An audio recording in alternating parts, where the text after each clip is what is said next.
Este painel tem como objetivo o desenho de uma agenda positiva para o futuro.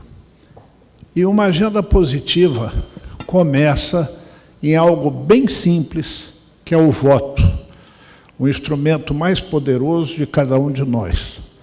Se houver educação, se houver cultura, se houver orientação, se houver consciência e responsabilidade dentro do processo político, já com o simples voto, nós podemos começar a construção de uma agenda positiva para o futuro, de maneira que nós possamos mudar o quadro daqueles que exercem o poder neste país.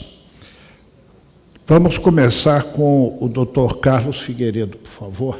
E vou iniciar falando um pouco de um certo dado interessante. A gente está conversando aqui bastante sobre o Estado. Como o Estado fosse um ente assim, né, distante de nós, um ente que estranho a nós, né?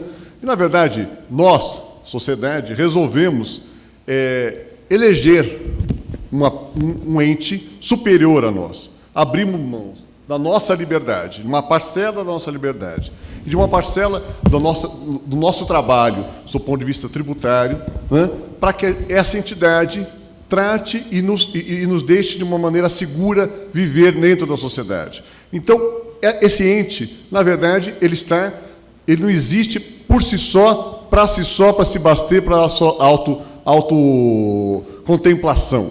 O Estado serve para servir, né? Eu sou servidor público, né? O servidor público serve para servir. Servir o quê? A sociedade, né? E desde a Constituição de 88, a Constituição de 88 foi um marco histórico no Brasil, que traz, sob o ponto de vista dos municípios, uma mudança de patamar, né? Trazendo uma questão histórica antiga, de um nascedouro de um país municipalista, né? Refaz isso na Constituição de 88, quando elege o município como ente pertencente à Federação Brasileira. O que isso significa, né? No mesmo patamar que o Estado e a União?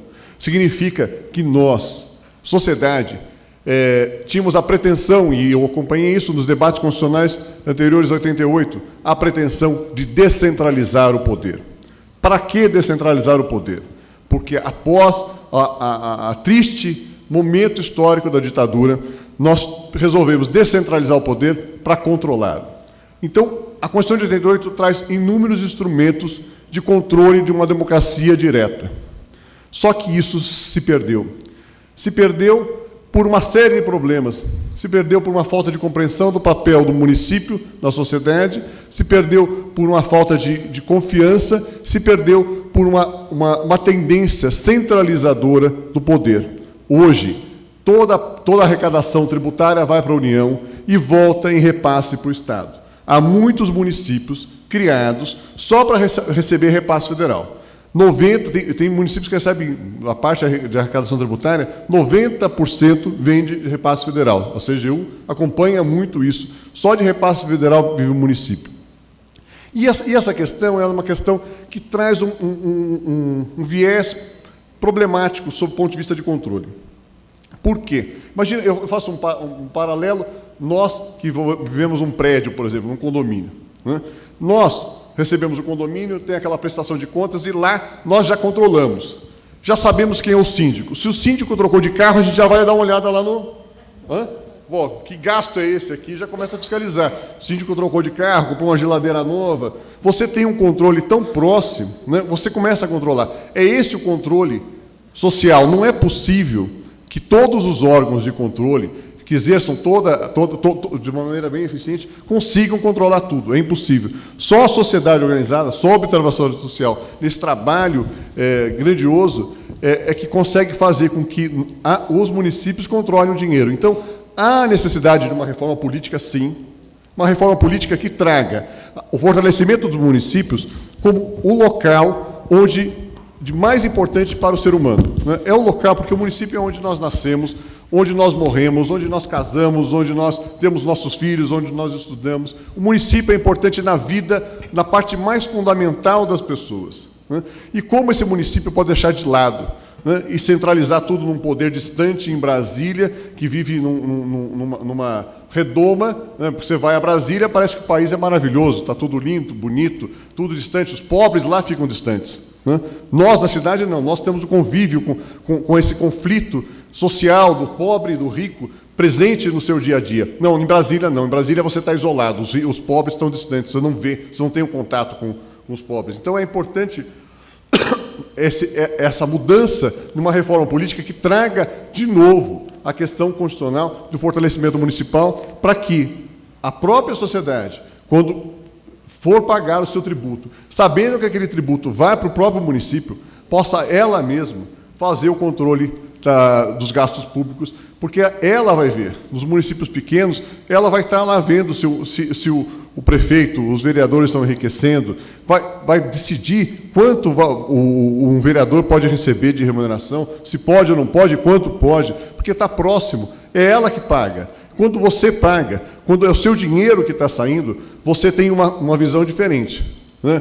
Quando você é dono do negócio, você tem uma visão diferente. E você é dono desse estado, desse município, porque é você que paga, você que financia, ali é evidente. Essa relação próxima é extremamente importante, porque essa relação distante de um dinheiro que fica um viés político de controle, né, porque vive de emendas parlamentares para dar dinheiro para o município, e então recebe uma troca política muito ruim. Né, então, todo presidente da República, né, você acompanha nos jornais, o sujeito vira presidente da República, os governadores param de falar mal do presidente. Né? Os prefeitos param de falar mal dos presidentes. Por quê? Porque se começa a falar mal, o presidente não repassa. Né? O presidente começa a deixar de lado, começa a boicotar certos estados e certos municípios em detrimento dessa questão de ser oposição ao poder. Isso não pode, porque, na verdade, a questão é de toda a sociedade. Nós, na sociedade, a sociedade continua, a sociedade é que paga. Então, todos os municípios devem ser tratados da mesma forma, todos os estados devem ser tratados da mesma forma. Não pode ter uma exclusão, uma questão política, né, com um controle político. Por isso, a questão do federalismo é uma questão extremamente importante, sob o ponto de vista de controle social. O trabalho do controle interno, e na palestra anterior foi falado muito bem disso, a questão, por exemplo, dos comissionados. A quantidade de comissionados que existem nesse país é um absurdo. Né? Eu, da Associação Nacional, estamos lutando para que haja um procurador em cada município para que faça o controle interno prévio de legalidade. Controle prévio para que não haja o desperdício de dinheiro público. Né? Nós estamos aqui hoje sendo testemunha histórica de um evento que está acontecendo em Curitiba. Evento importante, fundamental para o país. Mas olha o custo desse evento. Eu desci hoje de elevador com 3 policiais militares com metralhadora. Né? O hotel estava cheio de policiais militares que vieram de fora para fazer essa segurança. Olha o custo disso. Você não consegue recuperar todo o dinheiro desviado. Né? Você tem que fazer um trabalho preventivo. Nós lá, eu sou procurador do município de São Paulo, teve um trabalho de repatriação de um dinheiro de um prefeito que superfaturou umas obras. Né? O gasto, né, de contratação de escritórios lá na Inglaterra, contratação de escritórios na Suíça, ida a viagens, o Ministério Público está trabalhando junto, a AGU trabalhando junto, o Ministério Público Federal, todos trabalhando junto para que trazer esse dinheiro não vai conseguir repor tudo que foi desviado.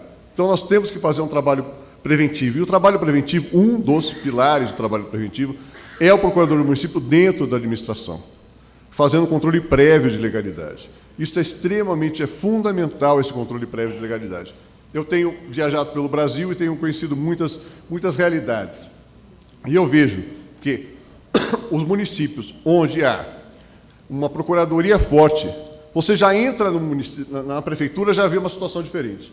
Você vê uma prefeitura limpa, né? Você vê uma prefeitura organizada. Na entrada, na apresentação, você entra na procuradoria, uma procuradoria organizada.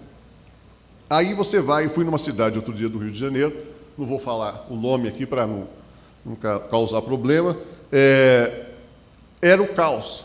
E a cidade é o caos, está atrasando salário, está atrasando remuneração. Você entra na procuradoria, era um caos, tudo é um caos por causa do descaso. O descaso de dentro da administração, dessa falta de profissionalização dentro da administração. Né?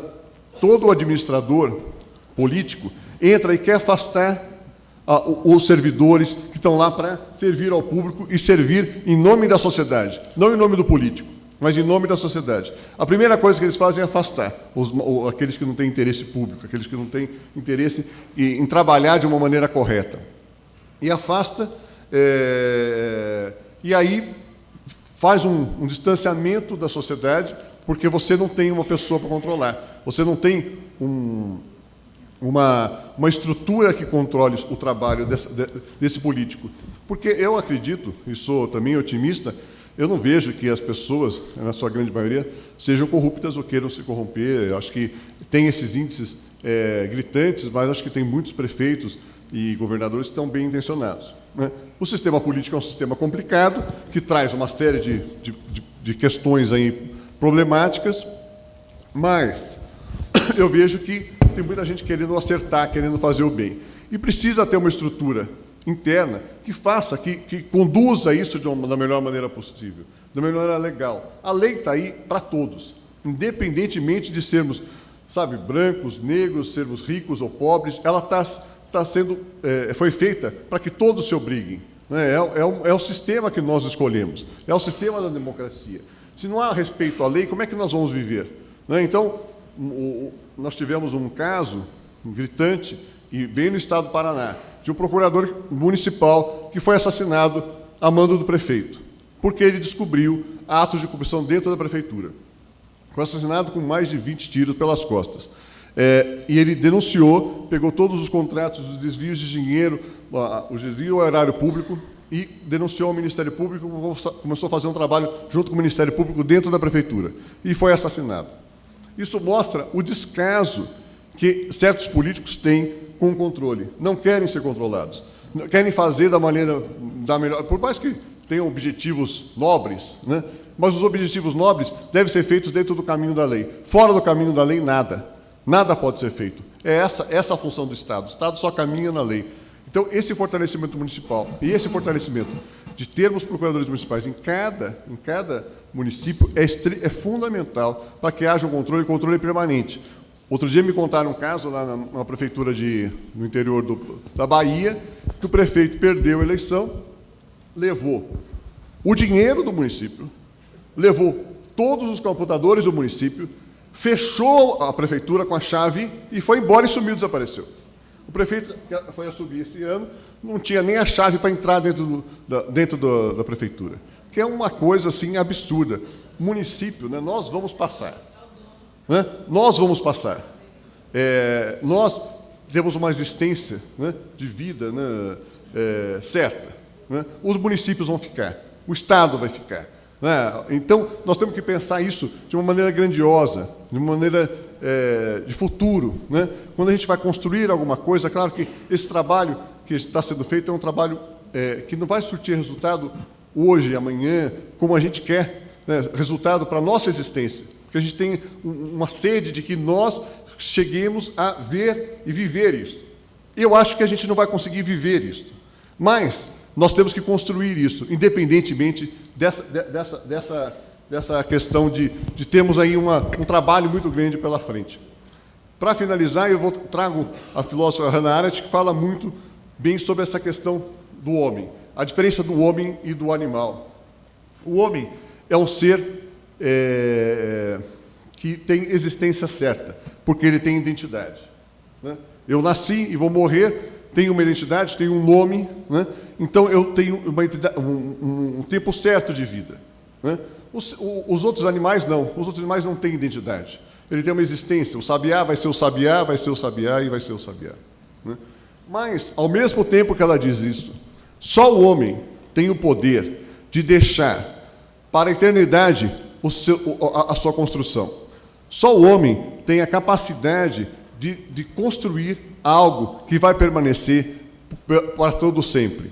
É esse trabalho, né, que o Observatório Social faz. É essa construção bela que o Observatório Social faz, porque isso vai permanecer para todo sempre. Nós vamos passar, mas esse exemplo de vocês vai permanecer para todo sempre. Parabéns ao Observatório Social e obrigado pela oportunidade de estar aqui falando com vocês.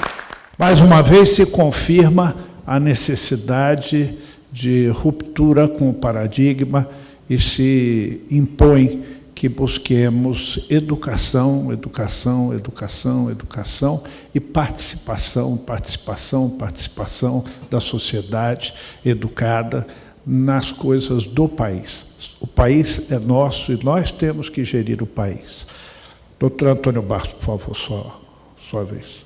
Eu vou aqui em desenfreada carreira para a gente poder adiantar aí, daqui a pouco a gente se liberar, mas eu acho que ao final, já vou entregar aqui uma espécie de spoiler, acho que ao final o que eu vou fazer também no começo, que é pedir a ajuda de vocês. Pedir ajuda, uma ajuda logística, mas também pedir, de certa forma, uma ajuda na condução desses processos. O que eu trago aqui é uma espécie de solução, mas, de certa forma, todos nós aqui estamos participando dessa solução conjunta. Queria agradecer, né, na presença do presidente da nossa rede, o Ney Ribas. Queria agradecer muito também a Rony.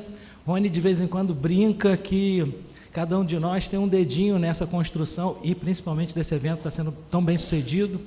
Eu diria que a Rony tem as duas mãos, se ainda não tiver outras partes do corpo envolvidas, porque é fundamental a participação e a presença dela para a produção disso aqui que a gente está vivenciando. Eu queria agradecer pessoalmente a ela.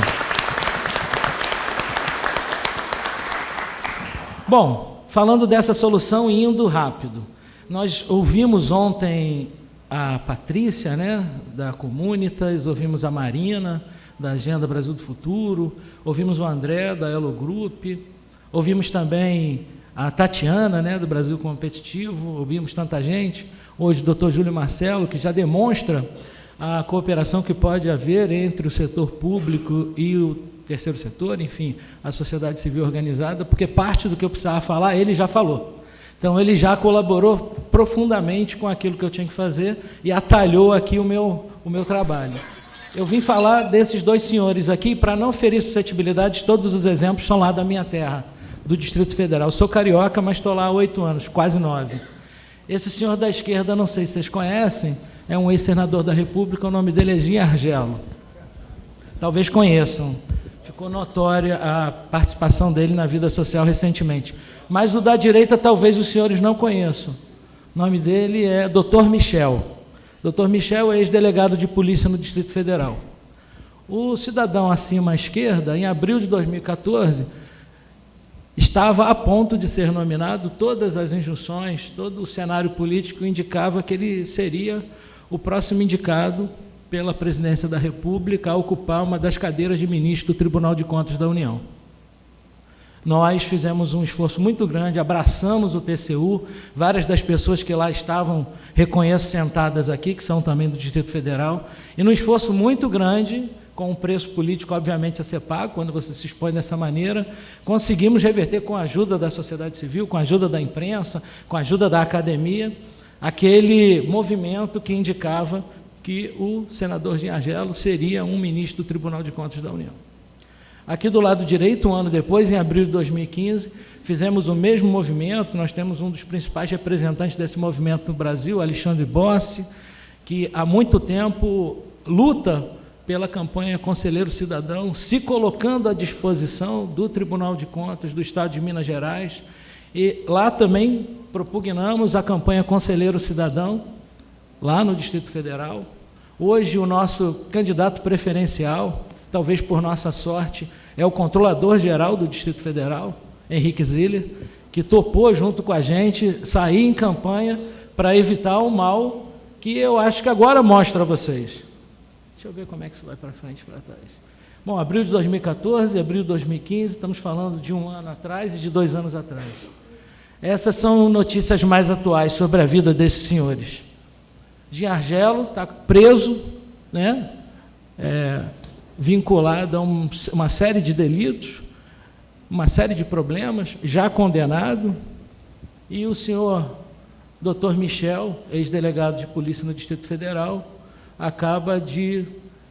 contra ele acaba de ser pedido, como vocês podem ver ali, pela Procuradoria-Geral da República, a condenação por estelionato. O que eu queria dizer com isso? Todas essas pessoas que eu citei aqui, que já falaram aqui, tem um lugar comum: nós precisamos qualificar a gestão pública. Não é mais possível que a gente deixe as coisas acontecerem do modo como elas ocorrem. Isso tem esse impacto gigantesco no meio social, na vida de cada um de nós, e a gente não se posicione. Chegou a hora de se posicionar. O Pacto pelo Brasil é algo que a gente precisa construir, mas não dá mais tempo. Nós temos que sair desse encontro com essa centelha viva de que precisamos construir esse Pacto pelo Brasil. Nós não podemos mais ter casos como esses, e nós mostramos isso aqui, e as pessoas estão passivas. Olha, são esses os cidadãos que vão tomar conta dos gestores públicos, são eles que vão dizer que se os gestores públicos estiverem bem ou mal agindo com relação aos nossos recursos, se eles estão implicados em vários casos, não estou falando só de incorreções, ilegalidades. A gente olha para isso e olha, as instituições vão ser capazes de dar conta disso. Vão, desde que a gente esteja lá junto com elas. O Pacto pelo Brasil é isso, é colocar essas instituições para agir conjuntamente e produzir os resultados que nós queremos. E qual é a solução que eu trago? E a partir de agora corro muito. Se vocês não conseguirem me acompanhar, depois peguem a apresentação. E lá no final, como eu disse, nos ajudem a colocar essa solução para rodar. Quais são esses problemas em relação especificamente aos nossos tribunais de conta, à escolha dos nossos conselheiros, dos nossos ministros, requisitos constitucionais pouco específicos? Eu trouxe aqui uma cola para ler, mas como eu disse, quando começava, o doutor Júlio Marcelo já fez a gentileza de citar alguns dos requisitos, mas eles são muito amplos, de modo que é muito fácil qualificar quem quer que seja com base neles. Além disso, a gente tem essa prevalência desses interesses político-privados, além dos partidários, outros que não se fazem conhecer por meio da vida partidária. Interesses privados que a gente, de maneira absoluta, desconhece. Temos um controle pouco efetivo e temos também problemas com transparência, como eu vou mostrar mais adiante. Qual é a solução? Verificar permanentemente e de maneira atualizada quantas anda a composição dos tribunais de conta. Também fazer isso de modo aberto, em tempo real, num sistema que fique disponível para todas as pessoas, e a gente tem que fazer isso barato, né? Todo mundo aqui, nossos colegas observadores, a quem eu também agradeço muito, sabem que é muito difícil a gente tocar nossas atividades lá por falta de grana. E às vezes é pouca grana, né? A gente nem acredita quão pouco a gente precisa para tocar nossas coisas.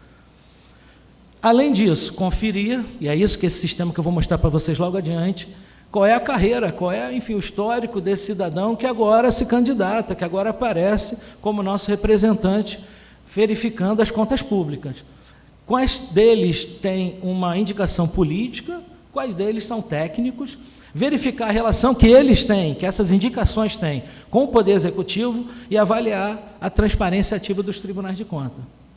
Nós fizemos um trabalho em 2016, entre maio e julho, lá no Observatório Social de Brasília, com a grande equipe de 2 voluntários, isso tudo coordenado pelo nosso diretor de projetos, Guilherme Brandão, que é um acadêmico estudioso dessa área de controle.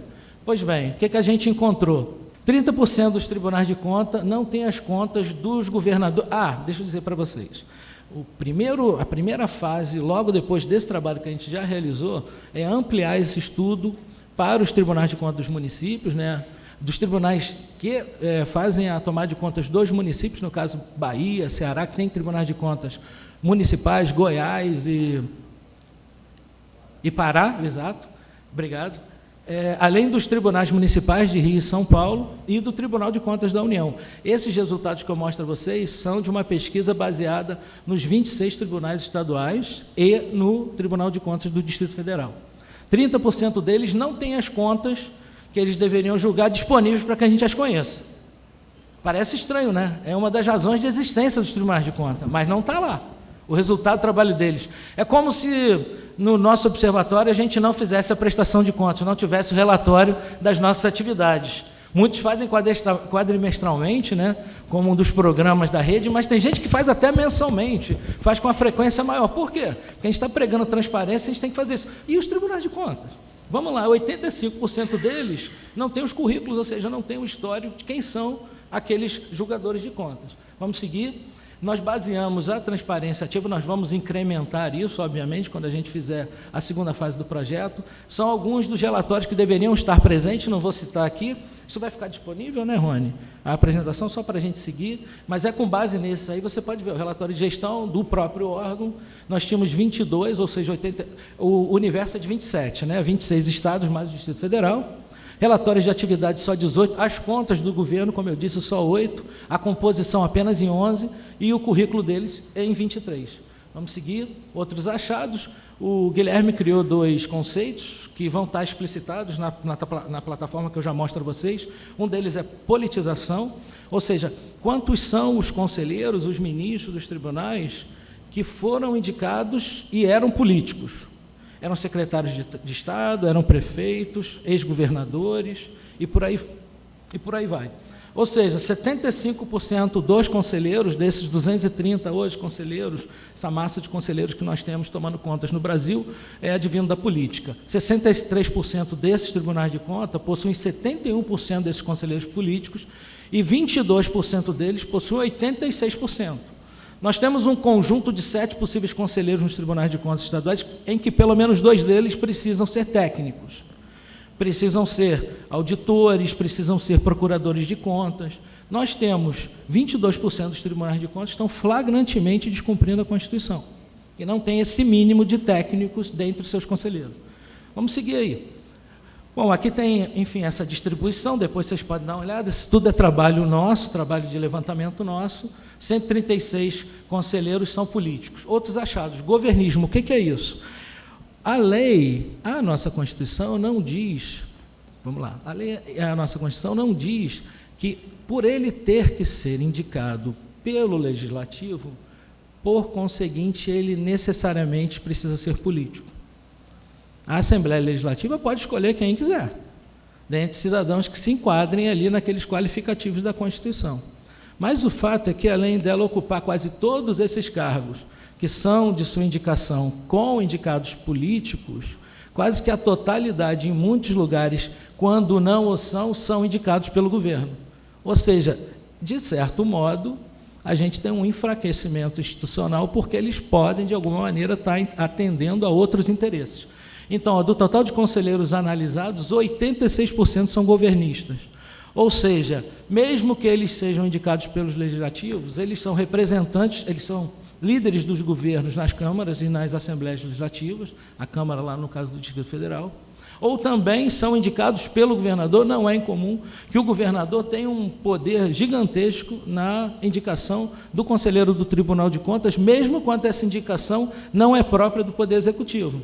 Cada um desses 7 membros, 4 são indicados pelo Legislativo e 3 pelo Executivo. E quando nós temos técnico, quase sempre ele é indicado pelo Executivo. A pesquisa não está aí os dados, mas também mostra, se vocês depois quiserem, a gente pode encaminhar. Essa é a relação. Como vocês veem aí, olha, ali de 6 conselheiros no Acre, nós temos 4 que são governistas. Não obstante, todos eles são políticos. Não temos nenhum técnico, como eu disse anteriormente. E aí tem a distribuição, como vocês veem, é altíssima. Às vezes eles não são políticos, mas quase não são governistas, mas quase sempre ocuparam alguma posição política. Como é que a gente vai obter efetividade do controle com essa composição? Eu pergunto aos senhores e às senhoras. Vamos seguir. Qual é a solução? Fazer relatórios inteligentes, botar gráficos e visualizações dinâmicas, demonstrando isso para a sociedade, para que ela tome pé da situação e faça alguma coisa. Faça isso de maneira permanente, em tempo real. Quais são as funcionalidades da nossa plataforma? Nós fizemos um painel comparativo entre os tribunais de contas, com dados de politização, governismo, transparência, com possibilidade de busca. Aí os senhores vão notar, eu não quero passar isso online, mas depois eu queria que vocês, tendo a apresentação, façam uma visitação. Se você passar o mouse em cima da sigla ali, da barra do Estado, você descobre o índice de politização, o índice de governismo, e consegue também baixar essa base para fazer outros estudos. Aí nós também temos os dados de funcionalidade, outros, detalhados por TC, em relação à quantidade de conselheiros atuais, quais são os políticos, quais são os técnicos, também com possibilidade de busca. Ali naquelas esferas, naquelas circunferências, nós temos todos os tribunais de conta. Quanto maior é essa esfera, significa que eu tenho um grau maior. Esse dado aqui foi coletado enquanto a plataforma rodava. Não se espante, isso é só um print screen que não... além disso, né, a plataforma é um protótipo. Então, quanto mais clara é a esfera, mais transparente é o Tribunal de Contas. Esses conceitos estão dentro da plataforma, vão ser explicitados, e aqui não dá tempo de dizer exatamente como funciona. E quanto maior é essa esfera, mais existe o grau de politização no Tribunal de Contas. Ou seja, o ideal é que a gente olhasse esse mapa e visse bolinhas bem pequenininhas, quase imperceptíveis de tão transparentes. Quer dizer, quanto maiores e mais escuras, mais indicações políticas e menos transparência a gente tem. Quer dizer, bolas grandes e escuras significam um sistema de controle de contas opaco e totalmente contaminado pela política partidária. Vamos seguir? Outras funcionalidades, visualização em grupos. Como eu disse a vocês, ali nós temos um sistema muito fácil de ser identificado, onde nós temos conselheiros técnicos. Ali nós temos, olha, 2 conselheiros técnicos, que é o mínimo na maioria dos estados. Mas nós temos aqueles 5 estados ali, olha, não temos a indicação de um dos conselheiros lá em Alagoas, todos eles sem sequer um conselheiro técnico, um auditor, um técnico, um procurador de contas. Todos eles são políticos. Não por outro motivo, todos os conselheiros, como disse o doutor Júlio Marcelo, lá do Estado do Rio, estão sofrendo os dissabores, né? Pelos dissabores que causaram a gente e a população do Rio nos últimos anos. E aí é bem fácil de ver. Alguns têm 1, o que também é inconstitucional, alguns, muito poucos, têm 3, o que já é ótimo. Mas, olha, o que a gente queria é que todos, mesmo aqueles que fossem indicados pelas Assembleias Legislativas, fossem técnicos. Qual o problema disso? O que a gente devia estar perseguindo não era o mínimo, o que a gente devia estar perseguindo era 7 em 7. E, infelizmente, essa é a situação atual. E o que a gente quer fazer? Isso tudo que vocês estão vendo, esses gráficos aí, estão numa plataforma. Mais um último painel que a gente construiu, embora a gente pretenda construir vários outros, fala sobre a trajetória específica de cada conselheiro. Então, nós temos o nome dos 200 e poucos conselheiros ali, se ele é ativo, aposentado, desde quando ele é conselheiro, qual é a classificação dele, se ele é técnico, politizado, governista ou várias dessas coisas ao mesmo tempo, e de onde ele veio, se é secretário de Estado, se é ex-prefeito, se é ex-deputado, ex-governador, se é vice-governador, secretário de Estado. Ou seja, dá para a gente muito rapidamente verificar quem é cada um deles. Olha, quais são os resultados? A gente ter dados confiáveis, 24 horas, né, 7 dias por semana, multiplicar essa informação, isso é fundamental, e por isso eu quero a ajuda logística de cada um de nós aqui. Cada observador, cada presente pode ajudar a gente a fazer isso ser divulgado, por meio dessa plataforma ou por qualquer meio. Vamos começar a falar disso, isso é importante. Conscientizar a sociedade, municiar a imprensa. Nós temos trabalhos bastante importantes, acho que fundamentais para pautar a imprensa, em 2 momentos, todos 2 da Transparência Brasil, um há 3 anos e outro que eles fizeram agora por força de todos esses problemas, terminaram agora, né, mas já vinham desenvolvendo desde 2016, em que há fotografias da situação dos tribunais de contas. O que a gente quer fazer é deixar à disposição de todos, da população, da imprensa, enfim, dos grupos de interesse, uma base em que você constrói esse estudo quando você quiser, porque essa base está sempre atualizada. E a gente quer, obviamente, constranger as autoridades locais que promovem esse tipo de indicação. É o famoso, olha, tem alguém olhando. Ter alguém olhando é a gente aqui do outro lado, mostrando o que está acontecendo e qual é a realidade. E fortalecer a campanha Conselheiro Cidadão. É um primeiro passo, mas a gente podia fazer isso. Nós, como conjunto, como corpo de controle social, podemos praticar isso todos os dias. Eu posso ser um conselheiro, por que não? O Alexandre Bossi, que está aqui, talvez deva ser um conselheiro do Tribunal de Contas do Estado de Minas Gerais. Por que não? Porque temos outras pessoas mais qualificadas do que ele. E não sei se vocês viram, ele distribuiu para vocês aí, parte é o currículo dele. Deem uma olhada. E agora travou.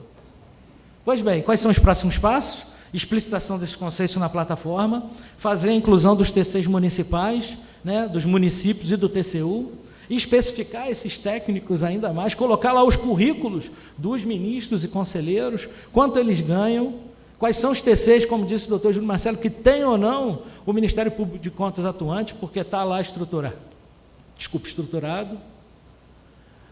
Para além disso, isso nós vamos fazer imediatamente assim que tivermos o primeiro aporte. Tudo que a gente desenvolveu com recursos próprios, mas agora a gente tem que parar porque requer mais responsabilidade. A gente precisa de sustentabilidade para manter isso no ar, mas custa muito pouco. Como eu disse, olha, a gente vai querer fazer uma plataforma aberta, esse repositório tem esses dados abertos que a gente coletar, tem também uma série histórica, a gente quer construir um legado. O dado novo não entra no lugar do antigo, o dado novo entra na plataforma e o antigo vai para o repositório, de modo que a gente gere uma série histórica para verificar se há uma mudança ao longo do tempo nesse estado de coisas. Para além disso, a gente quer fazer um conteúdo curado, colocar lá assuntos que são pertinentes aos tribunais de contas, ao controle externo, para gerar acúmulo, para gerar conhecimento que possa ser utilizado pelo conjunto da sociedade, para que a gente tenha...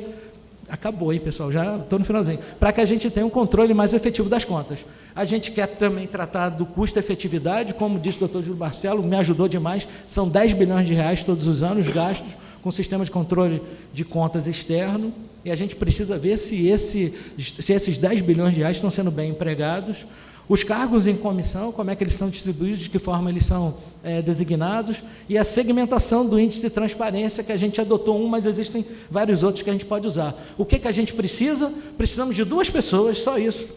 Um coordenador e um estagiário, vão dar sustentabilidade disso ao longo do tempo, ou seja, o recurso para pagar, talvez por 2 anos, 2 pessoas, vai fazer com que tranquilamente a gente coloque isso no ar.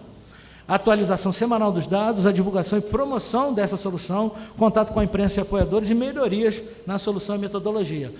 Por fim, estamos todos apoiando, quando eu digo todos, a maioria dos órgãos e das instituições de controle lá em Brasília, estou falando aqui pelo Distrito Federal. O que é a PEC 329? É essa que muda a estruturação dos tribunais de conta. O que a gente quer com ela? A gente quer que mude essa indicação política dos conselheiros e dos ministros. E o que nós estamos querendo lá na CCJ da Câmara? Apenas que se admita que esse projeto de emenda constitucional não é um projeto inconstitucional. Que se admita, ou melhor, que haja admissibilidade pela CCJ e que aí se constitua uma comissão especial onde vai se tratar a materialidade. A CCJ vai apenas dizer, olha, vamos formar uma comissão especial para tratar da emenda constitucional de reestruturação dos tribunais de contas. Pessoal, era isso, ali tem um telefone cheio de 9, nosso e-mail. Desculpa botar o Gmail aí, é porque a gente está com um probleminha lá, Rony. Mas é isso aí, olha, se vocês precisarem de qualquer coisa, nos ajudem a divulgar isso aí, precisamos de apoio material, estamos juntos para construir esse Brasil que a gente quer. Pessoal, muito obrigado aí.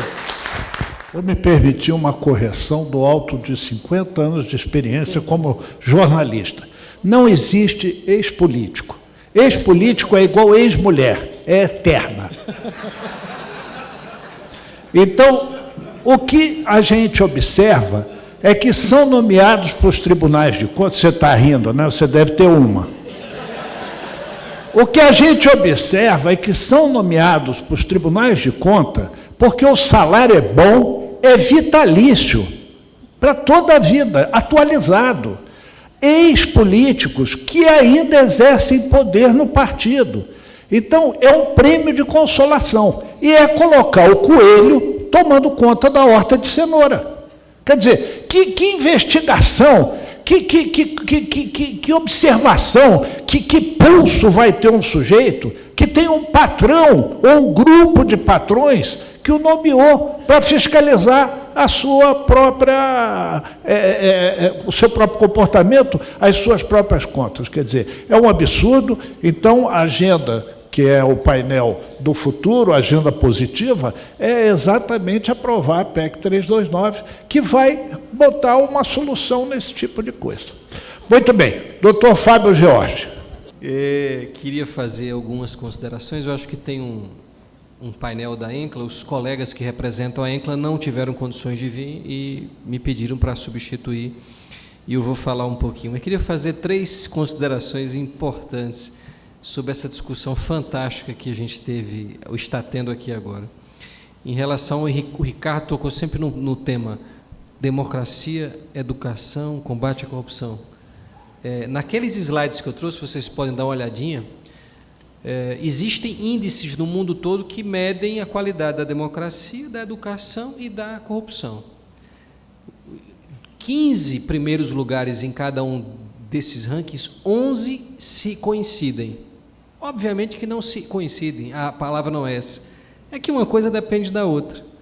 Então, que a gente tenha a mesma união e a mesma força de propósito, como hoje em dia a população brasileira, pela primeira vez na história, colocou o combate à corrupção como a dificuldade, a missão número 1 em nosso país, para fazer a mesma defesa da democracia e da educação. Está faltando isso, né? Não há coincidência aí. Quando você tem uma educação de qualidade, conscientizadora, as pessoas sabem do seu papel no Estado, na democracia, conseguem participar desse processo de uma maneira dinâmica, com isso melhora a qualidade da democracia e com isso a corrupção cai, porque existe uma atenção e uma vigilância constante. Ponto número 2. Tom, fantástico a sua iniciativa, eu fiquei encantado aqui. Vamos correr atrás desse financiamento. Sou um parceiro, sem dúvida nenhuma nisso aí. Para além do que você disse, o Júlio já tinha dito, eu sou defensor, Júlio, dessa PEC, conte sem dúvida nenhuma com o nosso apoio entusiasmado para isso. Você destacou um ponto que é a questão da transparência. A ENCLA, no ano passado, avaliou a transparência dos tribunais de contas e vejam, senhores, a nota mais alta que foi do TCU e do Tribunal do Rio Grande do Sul foi 8. Não sei se tem alguém aqui dos órgãos de contas que acompanhou isso. Tem muita nota 5, 6, 7. Né? E eu vou dar o exemplo do Ministério Público Brasileiro, que alguns anos atrás, como o Judiciário ainda era uma instituição completamente opaca. E o Conselho Nacional, através de uma estratégia dupla de abrir procedimento de controle contra quem não estava cumprindo a lei de transparência e divulgar o ranking do Transparentômetro, que saiu ontem, o mais novo, portanto, coloca os 30 ministérios públicos do país no público dizendo qual é a sua nota, conseguiu um avanço fantástico. O Ministério Público pior avaliado hoje em dia, que é o Ministério Público do Pará, numa métrica rígida de 253 itens da área meio e da área fim, ninguém tem essa métrica, é 8,6 a nota. 10 ou 11 MPs estão com nota 9,8, 9, então é possível fazer, basta ter vontade política. É possível fazer e, obviamente, os tribunais de contas não podem ser mau exemplo de transparência, porque uma das suas funções é cobrar a transparência dos municípios e dos órgãos que estão sujeitos à sua fiscalização. E o Carlos tocou num ponto fundamental. O Supremo está para decidir se pode ou não pode haver contratação de escritório de advocacia para a máquina pública, e isso se repete em todo o país. Da região onde eu venho, Carlos, a região Nordeste, os escritórios de advocacia, se a gente pode chamar assim, ou consultoria, fornecem um kit completo. Já fornecem a cópia da licitação, com resultado, com as notas fiscais, não dão trabalho nenhum ao gestor. Então, essa é uma luta fundamental, colocar procuradores públicos em cada local. Mas, veja bem, parece que há algo maior aí. É a falha do sistema de integridade municipal, que vai além da procuradoria, envolve a controladoria, envolve as comissões de licitação, envolve aqueles responsáveis pelo controle dos recursos públicos.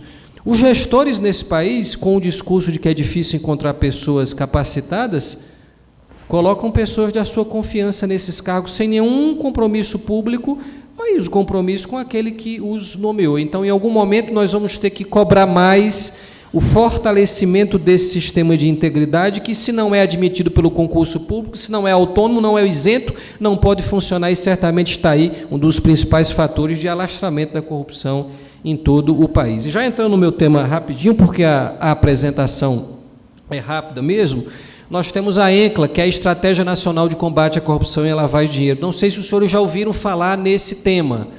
O Brasil tem uma Estratégia Nacional de Combate à Corrupção e à Lavagem de Dinheiro, que já está funcionando há alguns anos em nosso país, que tem exatamente a ideia de criar uma sinergia de órgãos e de instituições para conjuntamente enfrentarem essa questão da corrupção e da lavagem de dinheiro. ENCLA quer dizer combate à corrupção e lavagem de dinheiro, porque o tema é tratado lá na ENCLA de maneira conjugada, né? Nós temos, portanto, a ENCLA funcionando como um mecanismo, uma estratégia de combate à corrupção e à lavagem de dinheiro desde 2003, e em 2006 a corrupção foi incluída para estar também dentro dessa mesma estratégia. Então, temos pelo menos 11 anos de funcionamento da ENCLA em nosso país, dessa estratégia. Mais de 70 órgãos ou instituições fazem parte, o slide cita alguns dos participantes da ENCLA, no Executivo Federal, Banco Central, COAF, AGU, Polícia Federal, Receita Federal. No Executivo do Estado tem alguns órgãos que participam já há algum tempo também, do município só os órgãos de São Paulo. No Judiciário tem o CNJ, o TSE, o Conselho da Justiça Federal, do Ministério Público, o Conselho Nacional do Ministério Público, vários MPs de estados diversos, o Ministério Público Federal, e dos órgãos de contas temos o Tribunal de Contas da União. Então, além de entidades representativas que têm uma função importantíssima, como a Tricom, que congrega os órgãos de contas. Veja bem, os senhores perceberam aí uma coisa, falta o que aí? A sociedade civil organizada. Então, obviamente não fui só eu, pessoas que acompanham a ENCLA há algum tempinho começaram a bater nessa tecla. Não existe estratégia nacional de combate à corrupção que funcione sem a participação da sociedade civil organizada. Então, embora a ENCLA tenha muitos avanços para registrar nesses seus 11 anos de funcionamento na corrupção, eu quero citar alguns, tinha essa dificuldade. A dificuldade de não incorporar na sua estratégia, nas suas ações, as redes de controle, que eu falei ainda há pouco, que estão espalhadas nos estados, atuando em parceria, e a sociedade civil organizada. Só em 2015, no final de 2015, as entidades foram convidadas, o Observatório lá esteve, para participar da plenária da ENCLA.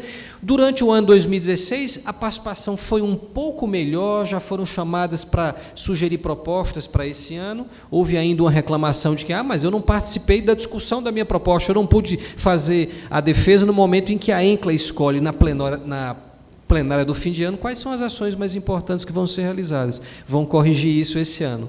Todos os que forem chamados para dar ideias, e as ideias vão ser levadas à plenária, vão ser chamadas para fazer a defesa dessas ideias na plenária. Estamos avançando. É um diálogo, sem dúvida nenhuma, que veio para ficar e que não tem volta. O reconhecimento da ENCLA de que não vai avançar no combate à corrupção se não tiver esse esforço e essa parceria. Como funciona a ENCLA? Normalmente, a cada ano, 10 ou 15 ações no máximo são desenvolvidas. Quais são as ações mais importantes para se desenvolver? Isso tudo é discutido. Existe um órgão que coordena cada ação e várias reuniões são realizadas durante o ano. O Observatório Social e todas as entidades de controle social podem participar dessas reuniões, inclusive porque são reuniões realizadas com a opção da videoconferência. Basta que entenda que, olha, eu acho que tem uma colaboração para dar neste tipo de ação e, obviamente, buscar o apoio da coordenação para que essa inclusão venha a ser realizada. Então, é mais ou menos isso que a ENCLA traz na sua estrutura. Nós temos aí alguns exemplos de avanços que o país teve por causa da ENCLA. É um carimbo que, quando se fala fora do Brasil ou do ponto de vista interno, a ENCLA tem um respeito muito grande, porque são órgãos, em sua maioria técnicos, estão colaborando aí para que essas suas ações venham a ser realizadas. Algumas fotos de reuniões são realizadas no DRCI, que é um órgão vinculado à Secretaria Nacional de Justiça, que é vinculado ao Ministério da Justiça e que coordena, portanto, faz a secretaria da ENCLA.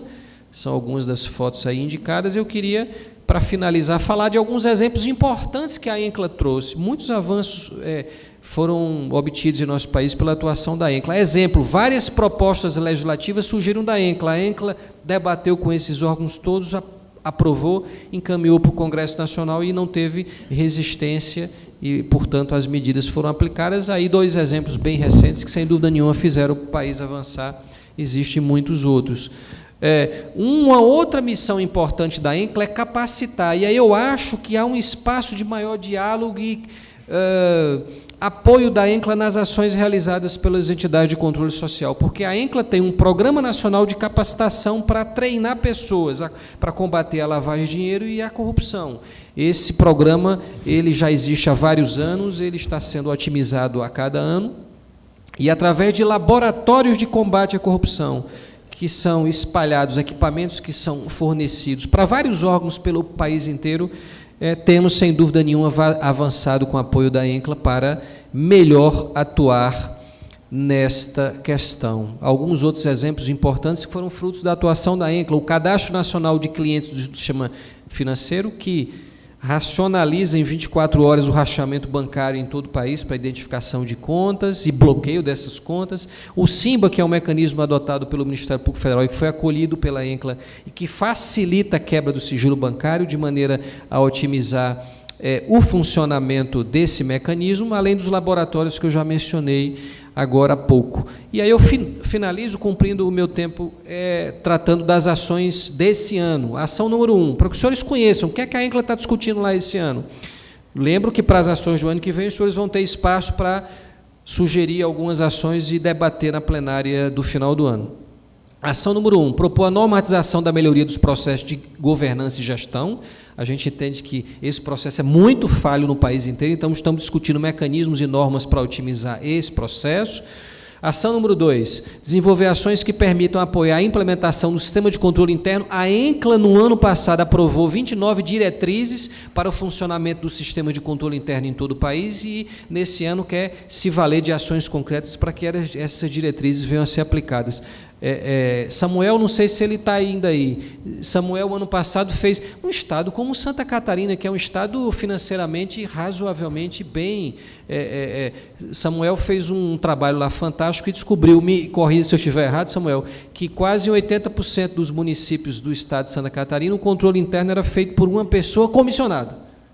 O controle interno no município é uma pessoa comissionado. Como é que isso vai funcionar? Se isso é em Santa Catarina, e há um trabalho fantástico da rede de controle lá, e o Ministério Público atuando para que esse quadro venha a se modificar. Então, como mudar esse quadro para que o controle interno funcione de maneira republicana e não para atender os interesses do gestor?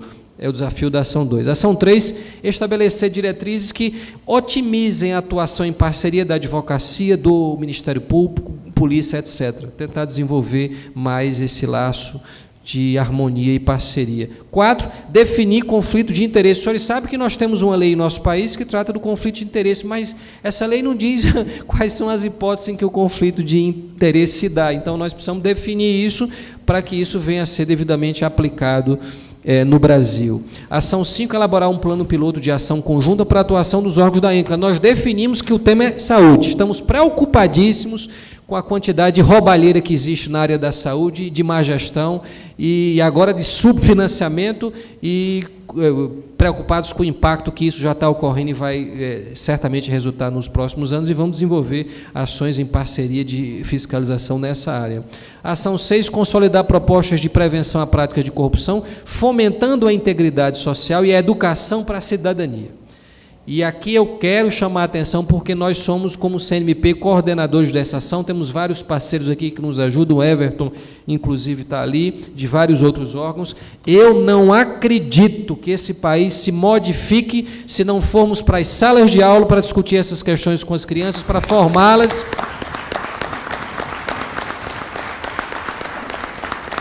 E se a gente não tiver a capacidade de fazer campanhas permanentes contra a corrupção.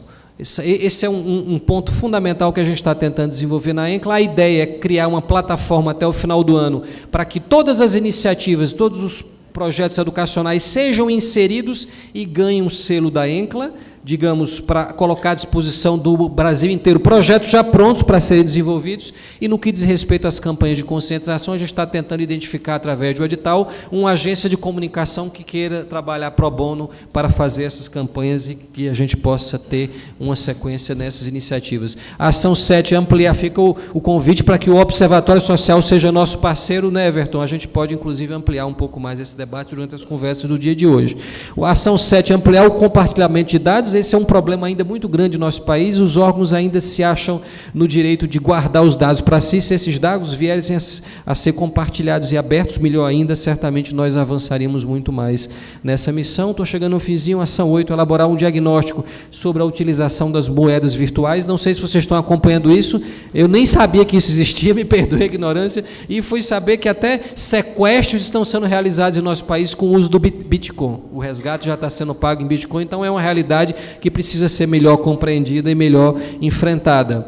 E ação 9, criar instrumentos para avançar na cooperação jurídica internacional, forças-tarefas, já que o dinheiro da corrupção e da lavagem se espalha pelo mundo e é preciso que a gente feche essa ação em nível internacional para que isso não mais se repita.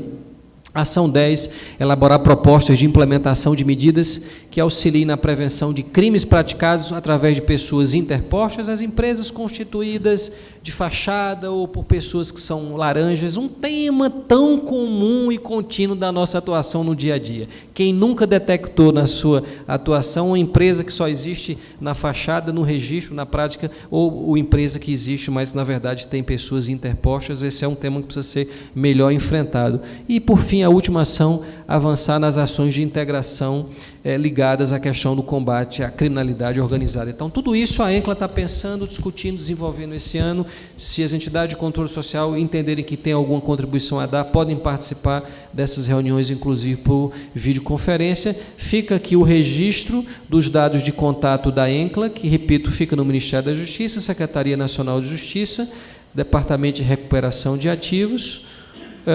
Acho que no finalzinho eles colocaram aqui algum número de comunicação para que vocês possam fazer eventuais contatos, caso queiram conhecer um pouco mais da Estratégia Nacional de Combate à Corrupção e Lavagem de Dinheiro. Muito obrigado mais uma vez pela atenção de todos. Fica bastante claro a importância que nós devemos dar à preocupação com a educação. Eu vou dar 2 exemplos bem rápidos. Eu era repórter de um grande jornal no Rio de Janeiro, fui para uma pequena cidade do interior de um grande estado fazer uma matéria e tinha lá só uma pensão, a única do lugar. Eu fiquei na pensão e, passado 4 dias, eu fui pedir a conta e, obviamente, eu queria a conta para levar para o jornal para ser reembolsado. E o sujeito pegou lá um bloquinho de papel e colocou lá: perdoe-te tanto, lavagem de roupa tanto, telefone tanto e tal, e uma letra confusa tanto. Eu falei: o senhor poderia esclarecer esse item aqui, porque lá no jornal vão me perguntar. Ele falou: é o se passar, não passou, cortou. Então, essa é a cultura do se passar. Não passou, corta, e fica por isso mesmo. Passou, ótimo, ganhei algum, né, na boa e tal. Um outro exemplo, eu era repórter em São Paulo, também de uma emissora de televisão, e tinha um sujeito que tinha uma floricultura numa avenida importante e tal, e ele fez lá um puxadinho com uma cobertura de plástico para botar a orquídea, uma espécie de estufa.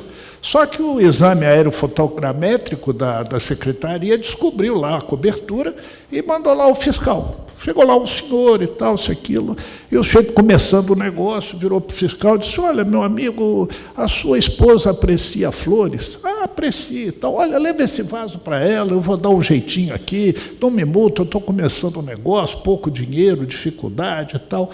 E o sujeito aceitou o vaso de flor e foi embora e não multou. No ano seguinte, ele não regularizou nada, claro, né? Apareceu outro fiscal, um sujeito altão, jovem e tal. Ele falou: como vai? Tudo bem? Tudo bem. Olha, está tudo irregular, eu vou multar e tal. A sua senhora aprecia flores? Ele falou: vou aplicar o mesmo golpe, não é claro. O sujeito falou: não. E o senhor? Não. Ah, mas o seu colega aqui, o seu antecessor, veio aqui, nós demos um vaso de flor, ele ficou satisfeito, nos deu um prazo e tal. Ele falou: meu colega era vegetariano, eu sou dinheirista. Eu quero é dinheiro.